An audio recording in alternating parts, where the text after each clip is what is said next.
কাঁথা সেলাই মাছটা দেখো হয়েছে কেমন কাজ।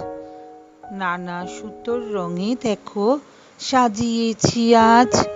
করেছি দেখো মাছ আর হাতির মধ্যে কাজ। দেখে বলো সবাই তোমরা হয়েছে সাবাস।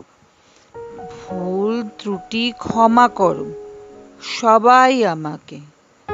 পরদিন অন্য সেলাই দেখাবো তোমাদের।